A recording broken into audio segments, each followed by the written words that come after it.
Hi යාළුවනේ කොහොමද ඔයාලට? ඔන්න අද මගේ වීඩියෝ එකෙන් ගෙනාවේ උළුඳු වඩේ හදන විදිහ. අපි දැන් බලමු උළුඳු වඩේ හදන්න අවශ්‍ය කරන දේවල්.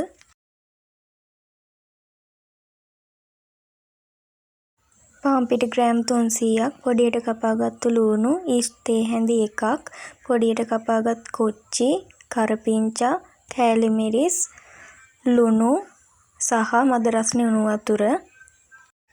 ඔන්න දැන් ඉතින් යාළුවනේ අපි මුලින්ම කරන්න ඕනේ ඊස්ට් තේ හැඳි 1යි භාගෙට මද රස්නේ වතුර තේ හැඳි 4ක් දාලා හොඳට කලවම් කරලා විනාඩි 10ක් විතර වහලා තියන්න පිපෙනකන්.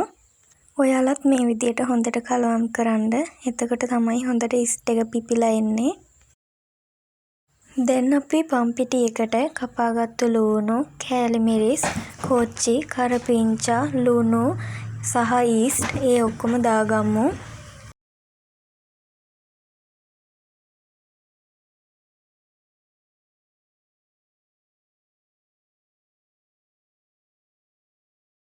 දැන් අපි ඊස්ට් ටිකක් දාගත්තට පස්සේ මද රස්නේ උණු වතුර ටිකෙන් ටික දාලා අතේ ඇලෙන ගානට මේක අනා ගන්න ඕනේ.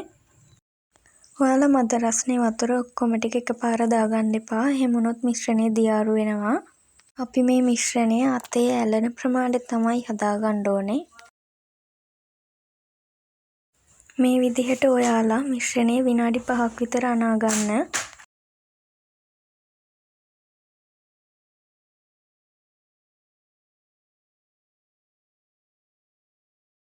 අනාගෙන ඉවරුණාට පස්සේ මිශ්‍රණය විනාඩි 45ක් විතර වහලා තියාගන්න ඕනේ. දැන් අපි ලුණු මිරිස හදාගමු. ඒකට අවශ්‍ය වෙනවා කපාගත් ලුණු, කෑලි මිරිස්, දෙහි බෑවක් සහ පොඩියට කපාගත්තු කොච්චි ටිකක්. දැන් අපි වංගෙඩියට කෑලි මිරිස් ටිකයි, ලුණු චුට්ටකුයි, කොච්චි ටිකයි ඒකට වතුර චුට්ටක් දාලා හොඳට කොටා ගන්න ඕනේ. යාළුවනේ මම ලුණු මිරිස හදාගන්නේ වංගෙඩියේ. ඔයාලට බ්ලෙන්ඩර් එකේ වුණත් මේක හදාගන්න පුළුවන්. දැන් අපි කපාගත්තු ලුණු ටිකක් දාලා හොඳට කොටා ගන්න ඕනේ. දැන් මේ තියෙන්නේ අපි කොටාගත්තු ලුණු මිරිස. ඒකට දෙහි ටිකකුත් දාගන්න. ඔන්න දැන් අපේ ලුණු මිරිස හදලා ඉවරයි. දැන් අපි වඩේ ටික හදාගන්න යන්නේ. මුලින්ම අපි මේ විදිහට අතේ හොඳට වතුර ටිකක් ගාලා පිටි කොටසක් කඩාගෙන ඇඟිලි වල තියලා හොඳට තුනී කරගන්න ඕනේ. ඊට පස්සේ ඇඟිල්ල වතුරේ හොඳට තෙමලා මේ විදිහට සිදුරක් හදාගන්න. ඊට පස්සේ තාච්චියේ තෙල් රත් වුණාට පස්සේ අඩු ගින්දරේ මේ ටික හොඳට පිපෙනකම් බෙද ගන්න ඕනේ. ඔන්න දැන් අපේ උළුඳු වඩේ ටික හදාගෙන ඉවරයි. ඉතින් යාළුවනේ ඔයාලත් මේ විදිහට හදලා බලන්න. මේක හරිම රසයි. ඒ වගේම අඩු කාලයකින් ඉක්මනින් ගෙදරදිම හදාගන්න පුළුවන්.